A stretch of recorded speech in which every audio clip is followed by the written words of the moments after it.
If you've worked in this industry for any length of time, chances are you've heard someone say, we need a nationally recognised qualification, or we need apprentices. But for years, it never happened. The conversations went in circles, the policies got stuck, and the industry kept moving forward without the structure it desperately needed. That's starting to change. I'm Paul Skelton, journalist, industry advocate, and host of Master Integrator. And before we get started, I want to say a quick thank you to our sponsor, Integrate Unlimited, the exclusive Australian distributor of Mag Theatron, for bringing cinema-grade performance to high-end home theatres across the country. My guest today is Paul Vivian, someone who 18 months ago probably didn't expect to become a smart home education reformer. But when I sent a cold email asking if he could help us shape a formal training pathway, Paul said yes. And together we've been working to bring this long overdue apprenticeship to life. Paul comes from a background in telecommunications, project management, and education. He's designed casinos and airports, delivered courses for major RTOs, and helped align industry training with national standards. Now he's doing the same for us. If you care about this industry having a future, one that's sustainable, qualified, and recognised, this conversation is worth your time. This is Master Integrator. Here's Paul Vivian.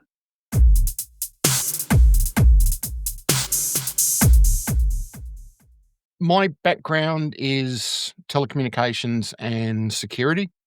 I started with an apprenticeship when I was 15, worked for the state government in South Australia, did anything and everything. We really did anything and everything, especially in the security industry and the telco industry. And I've basically just kept going with it. Ended up working overseas for 7 years in technical design, designed a lot of casinos and airports and stuff in my time working around the world. Eventually came back to Australia as a project manager for a technology company up in Brisbane, and they ended up going broke because they just overbidded for too much work and just couldn't survive. So took up training, went into the training sector. I figured I've got the experience, I know what I'm doing, so pass the knowledge on to the masses, which has been really successful. And then eventually just started working my way back into the telco sector, in the security industry, and then it's just sort of snowballed from there. Currently, I'm working for multiple RTOs across Australia, delivering telecommunications because there's just a lack of trainers, and that's unfortunately across all industries ever since the pandemic. So. And then been doing a lot of work with the actual industry and trying to do the reforms and get all that working done, which is basically where you and I met, from a very innocent email saying, hi, can you actually do this for us? And that's where you and I started about over 12 months ago, or 18 months ago now, in trying to develop something. And then from there, it sort of just blossomed and just kept going, really. See, that's the thing. You made the mistake of answering me in the email, and so many people ignored it, and I managed to sucker you in, and I've just managed to, I'd like to think, improved your life in many ways, but I don't know if that's true or not. No, I don't know. Many people would sort of disagree with that. I don't know whether my other half would agree with that, but then again, it's been an interesting 18 months, let's put it this way. But it has opened up many doors, which I will admit has been good. My involvement with the home automation industry really has been limited. I did my own home. I put CBus and I've got Apple Home and all that sort of stuff throughout the house. So everything here is, totally automated. So I guess I've got my introduction to smart home very, very quickly. And I've learnt the hard way. Nothing like what, the guys are doing currently out in their big projects. But it's been a real eye-opening experience. And again, it's given me the exposure to the regulators and all of the different organisations that are now doing training package reform. And that's given us the access to be able to now get out there and actually start doing something, which is fantastic. And so there's so much need for what we're trying to do. That's the one advantage that we've got. So once we can start getting the word out there, and then we'll go from there, really. So when I first reached out to you, I mean, I'd had a lot of conversations that had gone nowhere with other RTOs or policymakers, and it kind of gone in a lot of vicious circles with them. One in particular that was, well, ended up being quite a nasty conversation because I'd had enough and I think they'd had enough of me having enough. But when I first reached out to you and explained what we were trying to do about setting up an apprenticeship program for the smart home industry, which is something we've been speaking about as an industry for 20 years, if not longer, what was your initial reaction? Did you sit there and think, you've got no chance in hell, give up now? Or did you actually sit there and think, I can see the merit here, this is something that we need to get set up and do?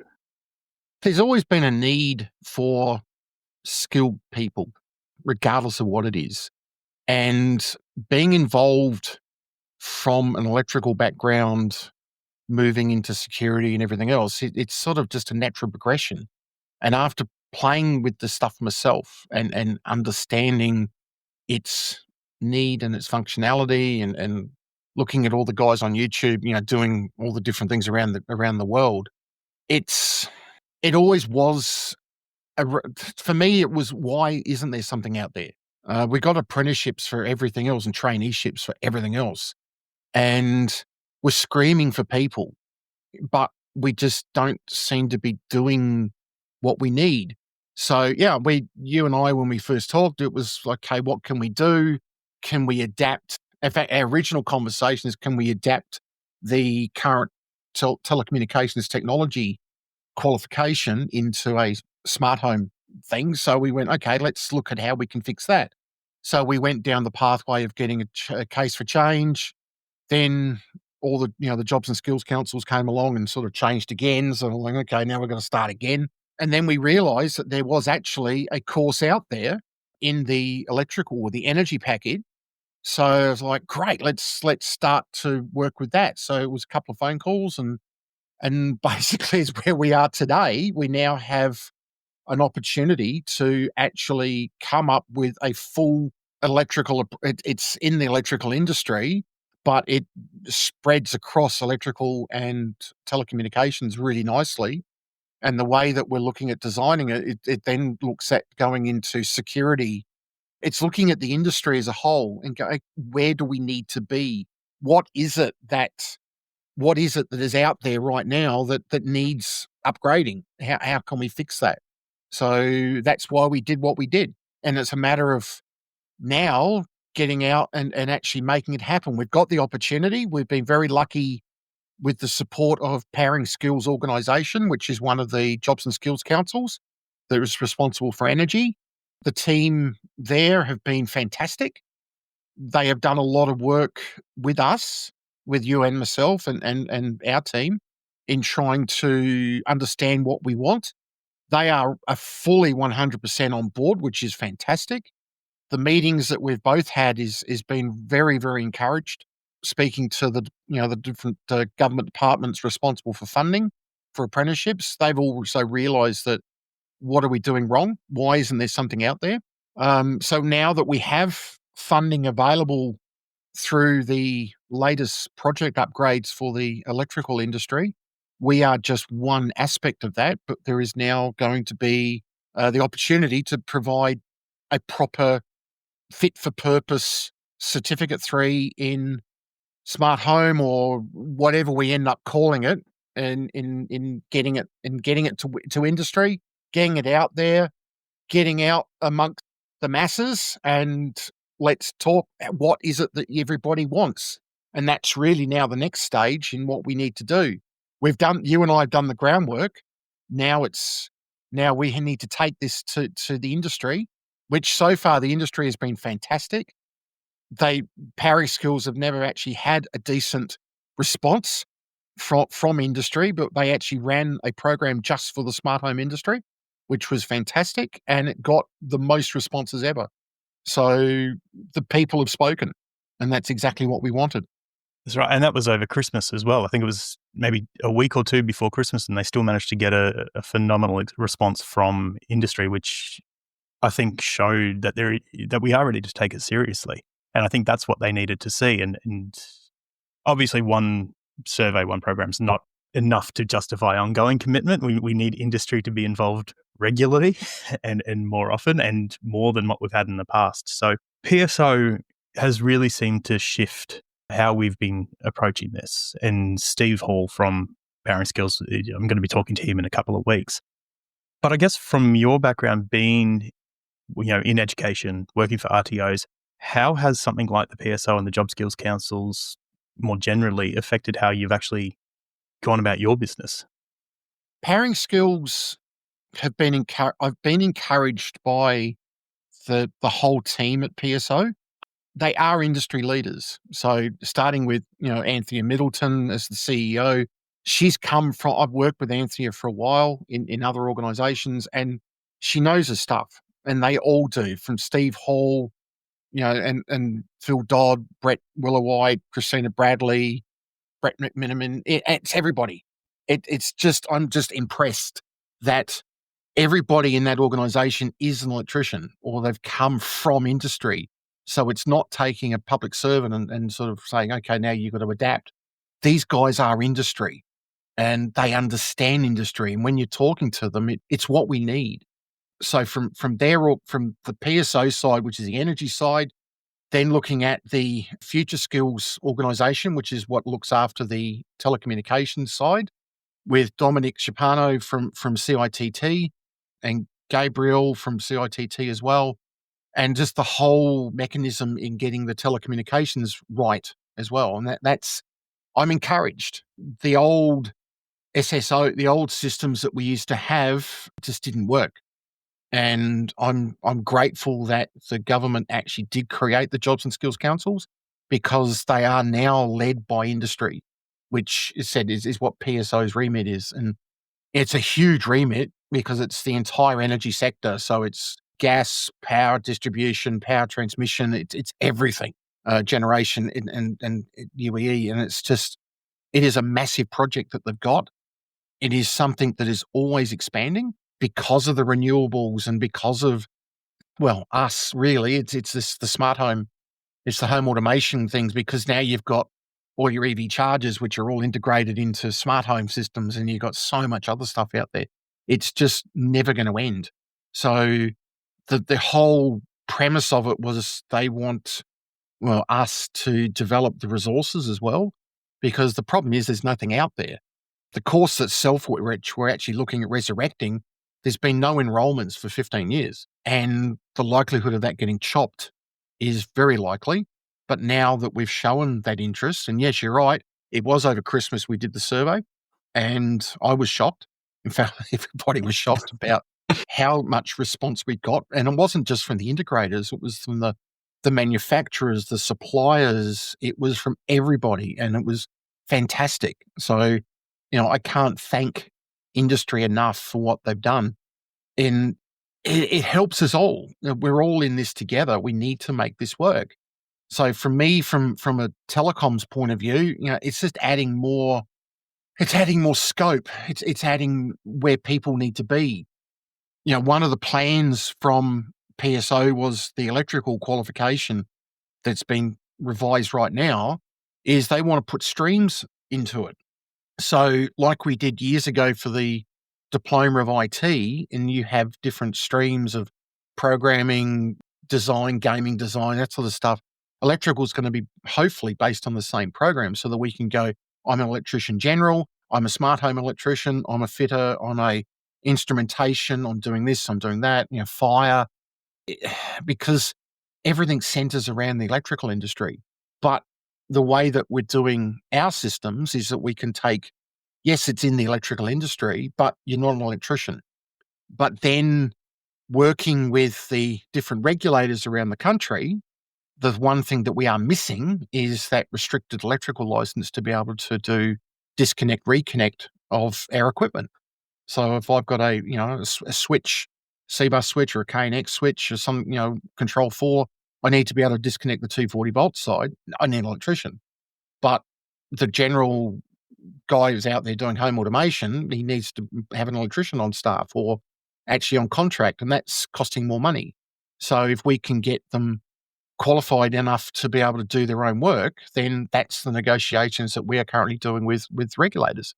And I know you've had some success there.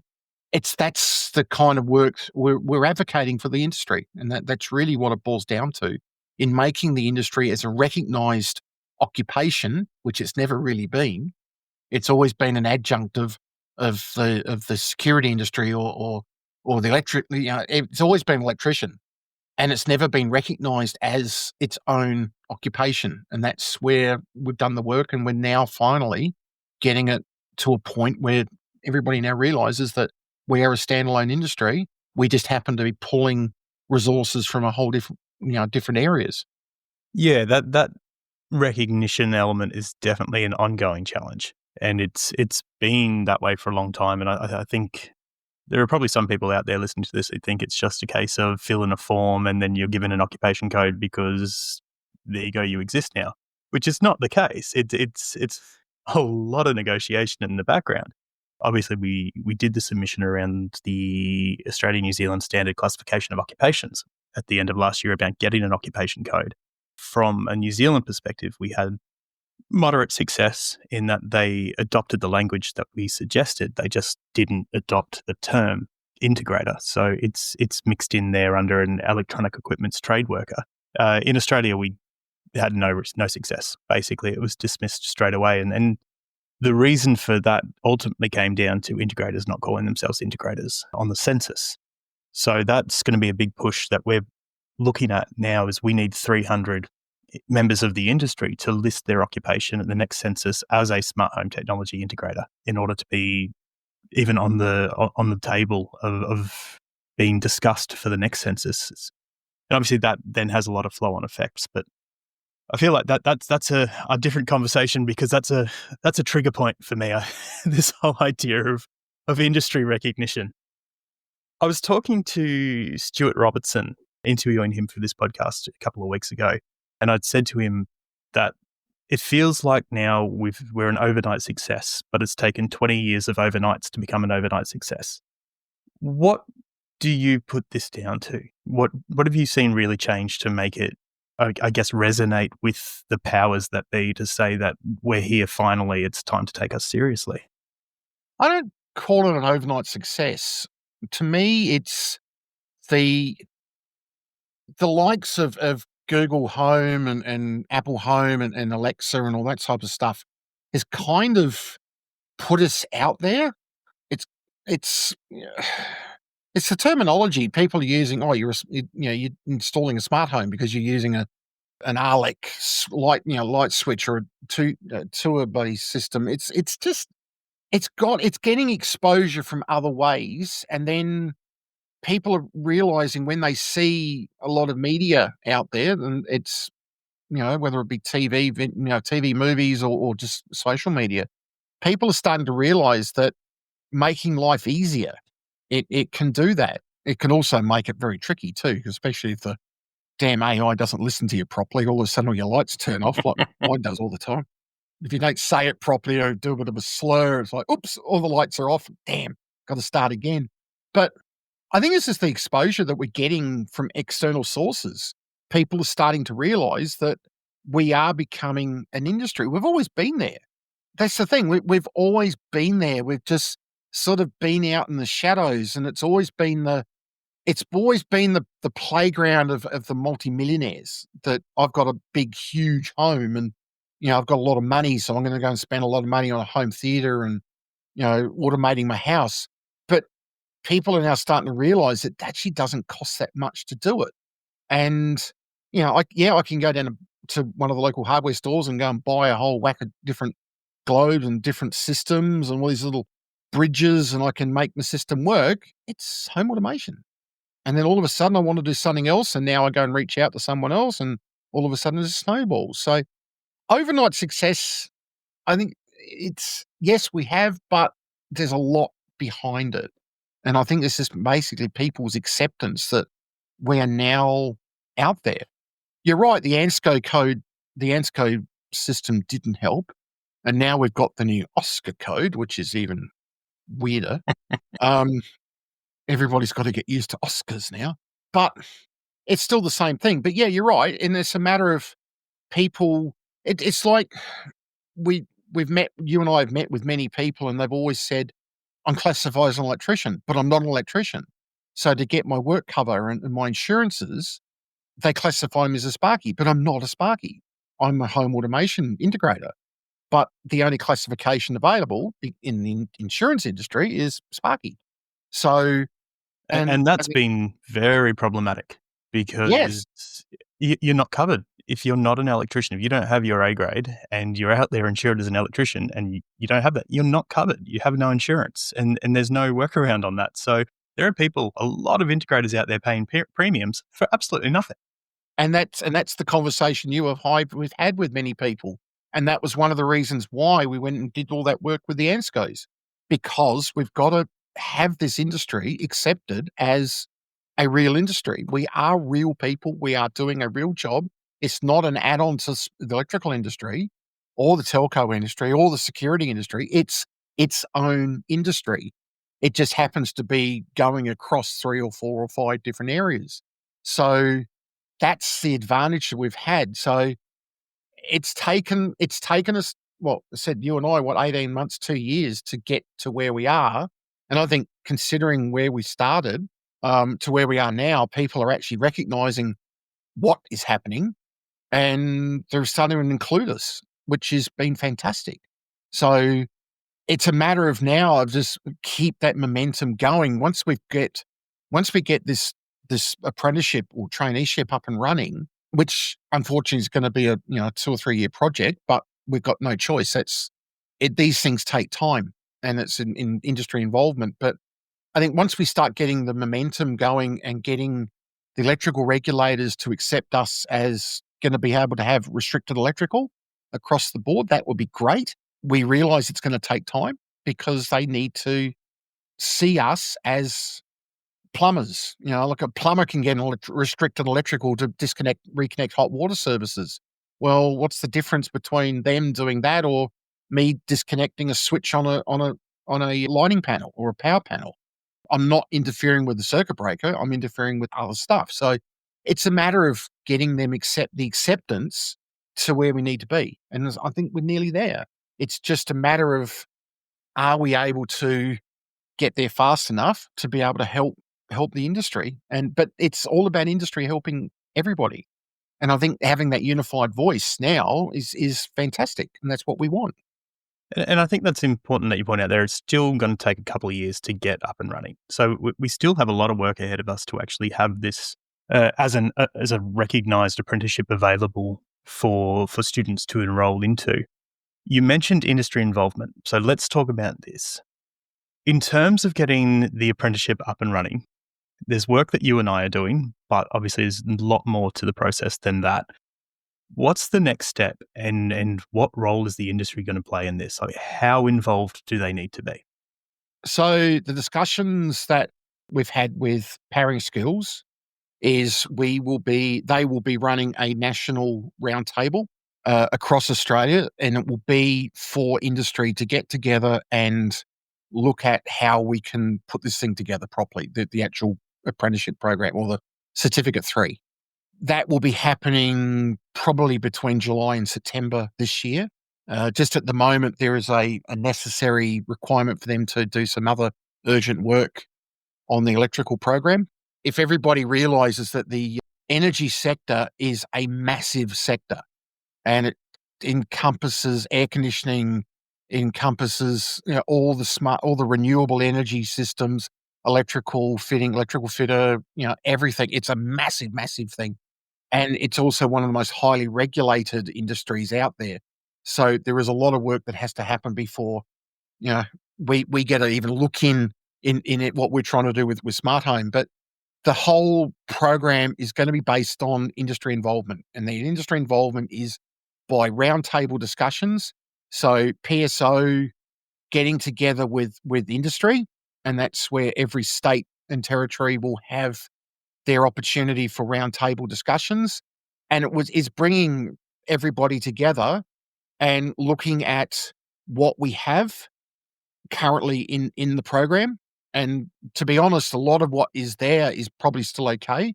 It just needs to be made fit for purpose. It needs to be just brought up to later standards, because of the technology that it talks about is stuff that was out there 20 years ago. So it's a matter of just getting it updated, and it's a matter of talking to industry about what is it that you're using out there? Let's look at what's out there and what are we missing? Now, part of that will be the manufacturers. And the one thing that we have been blessed, I guess, is the manufacturers are on board with us. So in the smart home industry, we've been very blessed in having the ability to be able to work with those manufacturers. And if that means a slight modification to the way that they do their industry training or their vendor training to meet the Australian training package requirements, then we don't have to reinvent the wheel because the manufacturers are already doing it for us. So working with those manufacturers is exactly what we need. And I am very grateful for the manufacturers that we have dealt with so far, that they have been happy to come on board with us and give us their information, give us their courses, and let's look at how we can adapt it to make it compliant with what we need for the Australian framework, the Australian qualifications framework. And if that just takes a couple of extra questions or a certain amount of questions to bring it to compliance, then everybody seems to be really switched on and on board with us. And that's what we've been looking for. We've never really had that engagement because everybody went off and did their own thing. But it's a matter of realizing that if I go to KNX or Control 4 or Crestron or whoever it might be, and their vendor training will be equivalent to a unit of competency within this Certificate 3, then and it's recognized by industry, then half the battle's over. It means the burden's away from the RTO. Remembering a lot of the RTOs that'll be delivering this course is more than likely going to be the TAFEs or some of the bigger private RTOs. So it's a matter of the less burden that is put onto the TAFE network or onto the training network in having to provide all that extra money, all that, some of the smaller RTOs, the only way they can get their money is by trying to not rip you off, but trying to, they've got to get numbers through the door to be able to get that funding or be able to get the money together to be able to buy those resources. And if we can work with manufacturers and have standards across the board that are recognized by industry for the resources, the assessments, everybody's teaching to the same requirements, that's what PSO want. That's what the Paris Skills Organization has drummed into me. And for me, it's like, why haven't we been doing this? It's a very small niche industry that everybody seems to have their own ideas. But if we don't collaborate together, we might be all separate in organizations, but we are still needing to do something uniform for industry. And that's what we need to do and get going. So you've touched on a couple of points there that I want to come back to. But first, let's look at the structure of what we're trying to achieve here. Because you mentioned, obviously, we're going to be working with control system providers, in particular, getting their training recognized through the AQF. What is the structure, or what are we trying to do with the structure of this apprenticeship? If someone goes through the program, what are they going to walk out with? So as far as the outcomes of the qualification goes, we're basing this across a 4-year apprenticeship, which in most government departments, because remember the one thing that people need to understand is, we're trying to make this an apprenticeship, but the apprenticeship programs are run by the states and territories. So we would have a product in the end that is endorsed by the government, by Department of Education, Workplace Relation, DEWA. That will be endorsed, and then it's up to industry to then go to each of the state and territory government departments and get funding for that. The program itself, as I said, is the standard 4-year apprenticeship, so that it's, again, industry-based across the board. The idea that we developed was based on the CEDIA, CIT, and IST programs. So I like the way that CEDIA have done it, the IST and CIT, but it's because it's an American program, and again, no offense to the Americans or how they do things, it's just slightly different to the way the rest of the world works. We know that the guys in the UK have done an apprenticeships program, which was the way they adapted it. The Australian AQF, or the Australian network of how we run training, is a lot more accepted across the OECD countries. So if we have a certificate 3 in whatever we're going to call it, smart home, then that would be adopted across New Zealand and a whole lot of other countries, especially in Asia. So the idea is once you get to second year, you've got rid of your core qualifications. It's equal to what we know as CEDIA CIT.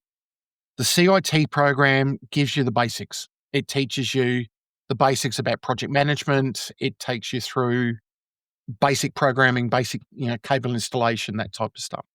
After fourth year is now when you're starting to get more into the programming, the more into the commissioning of a system. So that's where from second to fourth year, you'll end up coming out of that equivalent to an IST. So the idea is if I'm a CEDIA member, for instance, and I want to get my CIT qualifications, I could do the first 2 years of this training program, which could be offered as a traineeship if we wanted to. Again, depending on funding from the governments, of various governments, I could then walk out of there with a CIT program, CIT certification, and that would be between the different RTOs and CEDIA to work on that together. But that was the whole premise of the way we've designed this new Certificate 3, is to try and bring it up to industry standards. As I said, that the CEDIA program is a recognised industry program. The other advantage of doing that is reverse. If I am a migrant and if you wanted to come to Australia, then you hold your CEDIA IST certifications via recognition prior learning and via what we know as accepted technologies. We are technically able to RPL you and transfer you then to meet Australian qualifications. You'd end up with a full Cert 3 in whatever we call it, and then you'd be able to migrate to Australia. Or vice versa, if I'm an Australian technician and I want to go and work over in Singapore or Hong Kong or wherever I want to go and work, because I now hold those CEDIA quals, I can now go over and work overseas. So it makes our industry a lot more adaptable to what we're trying to do, which we're trying to make. Smart home is a very universal language. Electrical is not. But if we can come up with that universal language to make our programs adapted for international markets, then we've now got a product that can go out there, and as the techs, as the integrators, we can now get more work. And we can, if we need more people, we can bring them in, or, if big project happens in Dubai, then we can disappear over to the UAE and go and do that because we're now certified. As far as the other things we're trying to do with it is, as I said, we're trying to get the manufacturers on board. So we've got vendor training. So that'll take care of all the control systems. We're looking at working with the security industry at the moment to have some of their stuff accredited with us. There's a whole lot of different manufacturers in that area that we can do as well. So in the security access control, then we're also looking at the CCTV market. So some of the bigger players in the CCTV area. And again, if we can get their vendor training up to scratch, then you just go and do a Hikvision CCTV course, and that would be equivalent to a unit of competency within the AQF framework. So that now gives us more flexibility, and that not just helping us, it also helps the Certificate 3 in security, in technical security. So again, the whole way we're trying to do this is complement each other. You'll also walk out with a ACMA open registration. So that's the Australian Communication Media Authority Open Reg, which everybody needs to have if you are doing data cabling. So just because you're an electrician doesn't mean your electrical license will cover that, because it won't. So if you do not hold an ACMA Open Reg, then one would hope that you organise one very soon. You also get your data endorsement, your coax endorsement, and your fibre endorsement, and also your testing endorsement. So that now makes you even more saleable and more industry savvy, because you would now be able to go out and do that legally. Because at the moment, there are some electrical regulators out there who are going out when they do inspections, and they're actually asking for the ACMA registrations from the electricians. especially if they've done data in the premises. If they don't have it, then it's not their place to pull you up, but they would strongly suggest you go and get it done. One phone call to the ACMA and you got a $2,500 fine sitting in front of you. So it's a matter of we're trying to make it so it's universal. We give you everything that you need in able to bring you up to scratch so that you are a fully qualified tech. When you come out of that course, you've got all the knowledge that you need. You'll be able to run the job, because it also includes project management, which is something that a normal apprenticeship program doesn't give you. That's usually a tacked on afterthought. But to bring it back to the CIT standard, which has got project management built into it, it's starting to become necessary. So we've looked at all the different possibilities, trying to have something that's already established and being able to what's already out there. Now we just need to make the AQF work to it. And I guess that's also not to say that someone who goes through this will be, they won't need to have any ongoing form of education. I mean, that's another thing that we talk about as well, that anyone out there, especially in a technical industry, you have to keep doing education long after you've done your qualification, because things change so quickly that they need to be on top of that as it comes through. And that's all about professional development. So I know with your ACMA registration now, very shortly they're going to be introducing professional development. So every year you have to go and do a small course, and that could just be a 1 hour online course, which is what we're currently developing for the industry. But it's a matter of, every time you go out, even attending like the CEDIA Tech Summit, that could be treated as PD. And a lot of organizations would actually treat that as PD, as long as you signed off. And with ASIAL, I know with my registration with ASIAL, I have to attend the security show in Sydney every year, or I've got to attend a certain number of their breakfast meetings or meetings, and they could be online.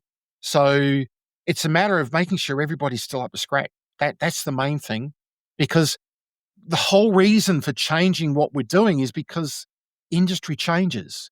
You might be stuck in your ways doing residential, and all of a sudden you've been asked to do a commercial installation. It's like, holy moly, what do I do here?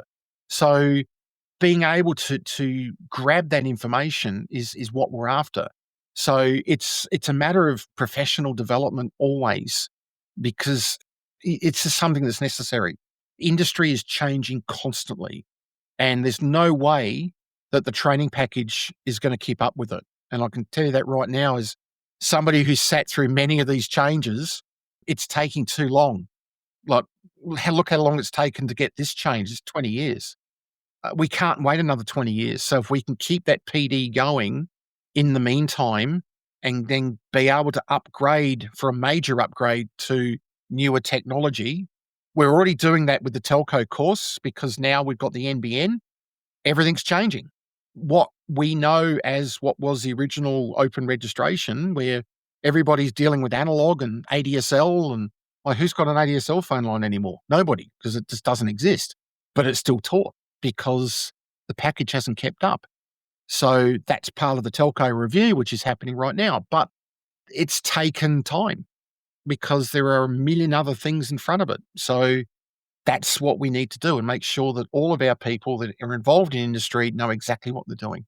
One of the other things that you touched on just before was around RTOs, TAFEs, and a lack of resources. When we get to the point where this is available for different TAFEs, different RTOs to bring on their scope and actually start to offer the course, who's going to teach it? Good question. The problem we have right now is, for those that are involved with electrical, if you've got an electrical apprentice, especially in Western Australia, good luck trying to get them in to do their capstone, because at the moment I think you're waiting an extra 18 months on the end of your apprenticeship. There's no trainers out there. So what we are doing in consultation with Powering Skills is trying to get the workforce development. And that's one of the things that PSO, in fact, all of the jobs and skills councils have been mandated to do, is to get a plan on how they are going to keep industry going. Right now, electrical trainers are like hen's teeth. Telco trainers are even worse, which is why I work for so many different organizations, because they just cannot find trainers. So I've had job offers all around Australia, and I'm basically flying in, flying out, doing 2 week blocks. But that's because there is nobody out there. So what we are trying to do as an industry is get ahead of that. So we know that by probably 2027, beginning of 2028, is when this program is going to start rolling out. So the idea now is to start looking at how we're going to be able to do this. Getting a normal Sparky, like normal TAFE Sparky or anybody else to be able to teach this is just not going to happen, because they just don't have the qualifications. The people that have got the qualifications is you. It's you guys out in the industry. That's who's out there. So the opportunity to become a part-time trainer is out there. For those that have got an injury, or you might just say, "Oh, bugger this, I want to come off the tools," then it's a brilliant way of keeping in industry. That's what I do. I'm getting too old to be mucking around climbing ladders anymore, so I go and teach it. I'm using my experiences of over 40 years of what I do and passing that knowledge on to the youth of Australia. And I'm still involved with industry, because part of as trainers, we still need to keep our currency. So that might just be going out and attending workshops, attending the tech summits, and joining in what we're doing as an industry right now in the round tables, because you need your industry currency, but you also need your training currency. So this way it gives you both. And it's a matter of we've organised with a really good training organisation that actually delivers the Certificate 4 in Training and Assessment. They offer national training via webinars and sessions to be able to get your training and assessment qualification. It's going to take time. It's not something that you can do overnight. To be honest, it's a pain, but it's a necessary pain to get through. It takes time. So let's start looking at how we can get the workforce to where we want them. And if that's going to take you 2 years and slowly build up that knowledge to where you're able to then take straight over into a classroom, then let's do it. But we need to start looking at it now. It's no point in doing it where, wow, we're actually got it ready to go and we're about to roll it out to RTOs, and everybody sits there and goes, okay, where are the trainers? We need to start doing that now, folks. And that's the number one. So something that Paul and I have been working on now for a little while is to find the right people to be able to provide that specialty for industry, and to be able to get the people up to date in what we're doing. As I started to say, the whole reason with the whole way we're doing this is standardization. So if we're all using the same resources, the same assessment, it basically means you can go work for a couple of different organizations and fill your day in. And everybody's in teaching the same product, because that's the one thing that we need to make sure is that we have the same universal product across the board. Otherwise, it's just not going to work. We've got to have that. We've got to have that unique uniformity across the board to make this work, and that's what we're doing. So we've spoken a fair bit about the National Apprenticeship Program that we're working to, but there's a very big likelihood that it's not actually going to be the first qualification that's released out there.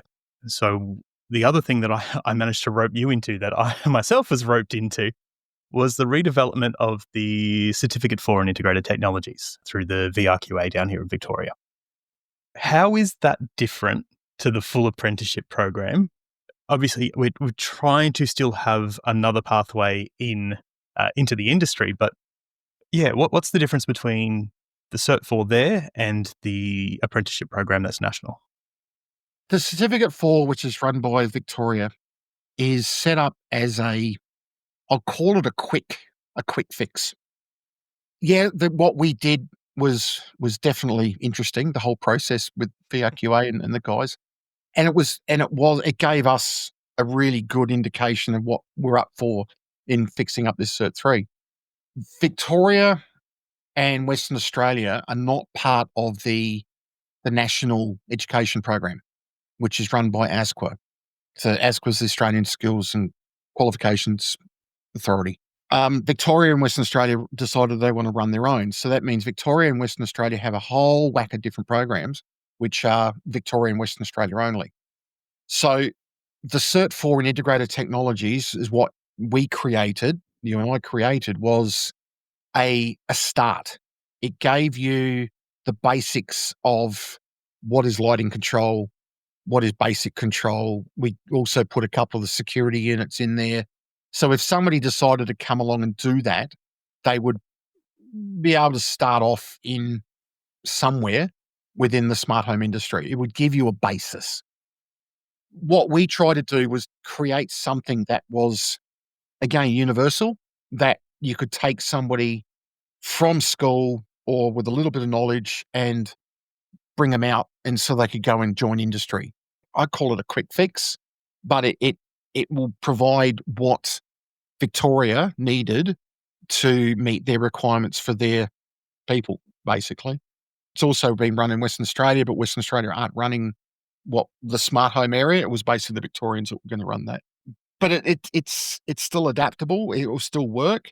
From that, if somebody then decided they wanted to go upgrade, and even though it might look like they're going backwards, going to a Cert 3, it would still then give them credit transfer to be able to then take it to the next level and expand on what they want. It's not an apprenticeship, not a traineeship. I believe it's going to be a fee-for-service program run by a couple of the TAFEs down in Victoria. How they end up doing it, I don't know. It's a matter of, it's up to them on how they're going to do it. We've come up with what we know as a good units that we did, and that would give a participant in that area a good grounding in what smart home was all about. So if we look back at the apprenticeship program, because that one's going to obviously affect everyone nationally, and as you said, also some other countries, most likely New Zealand, who I know definitely has an appetite there as well for a similar program.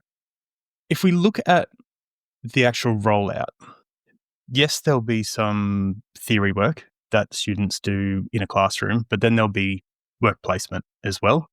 If you want to employ an apprentice in your company, what would you actually need to do in terms of being prepared, in terms of qualifications, licensing that you need to hold yourself? Because it's not just a case of saying, I want an apprentice and going out and employing one, is it? No.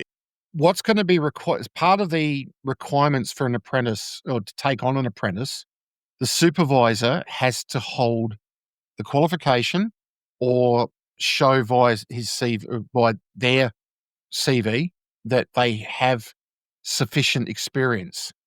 So what will end up happening is either, well, if I'm an employer and I want to employ an apprentice, once this becomes an apprenticeship program for that particular state, they will then approach an apprentice network provider. So MEGT, Busy at Work, EMRA, Mass National, any of those would be able to help you sign up with what we call an SRTO, Supervising Registered Training Organisation, that is able to offer the course. But then when the SRTO comes out and they do what we call an employer resource assessment, part of that requirement is that the supervisors that are going to supervise this apprentice have to hold that qualification. So the way that we are looking at it at the moment is, if I've been somebody who's had 20 years of experience, again, I hold an IST or a CIT, then you can get a recognition prior learning and basically get the Cert 3, or provide enough knowledge in the way of a CV, statements, workplace, that type of stuff, in being able to sign off the apprentice. That's the main thing. That is I guess the bad thing about the apprenticeship network is the supervisor has to hold the qual. They have to hold that qualification that they're supervising. For what we're trying to do, it would be a matter of, for most of you out there who are already in industry, it's just a matter of proving to the apprentice net or the SRTO that you have that background. And if they knock it back, then simply get in contact with Paul or myself, and we just work through one of the RTOs that's got this on scope, and we plan on having one RTO that would be just there for RPL. That's all that they would do, and they would then assist you in getting that qualification recognised. So you end up with this Cert 3, and that's really what we're doing. We're looking at also part of this UEE review also, as you are aware, Paul, is there's a Cert 3 and there's also a Cert 4. The Cert 4 in audio video, which is more the higher end type of area. We're potentially looking at that as being part of the review. Whether or not it's needed is the next question. Can we put everything into a Cert 3? And that will be part of the industry consultation roundtable that's going out. It's going to be done in July to September. So it's a matter of looking at it, and there might be a requirement just to get rid of it because we just don't know. It's up to industry to dictate to PSO to say, is it needed?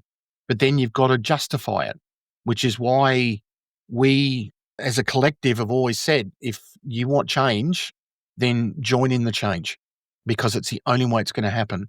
Is you want this, we'll help you get there, but we need your input. And that's manufacturers, suppliers, integrators, everybody that's involved from the manufacturing side all the way through to the integrator. We need your help.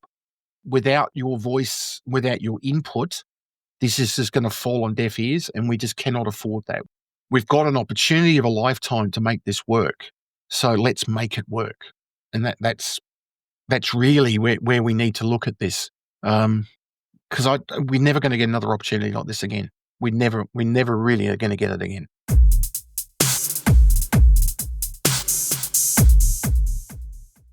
That was Paul Vivian. And if nothing else, I hope this episode shows you one thing. This is happening. We're not just talking about apprenticeships anymore, we're building them. But if this industry wants to grow, to be recognised, regulated and respected, it can't be built by 2 or 3 people in the background. It's going to take manufacturers, employers, trainers, people who've built businesses and want to help others do the same. So if you want to see this succeed, get involved. Roundtables will be happening later this year. Subscribe to the Powering Skills organisation. Reach out. Raise your hand. Because this apprenticeship won't happen by accident. It's taken 20 years to get to this point. Let's not waste the moment. Thanks for listening to Master Integrator. I'm Paul Skelton. I'll see you next time.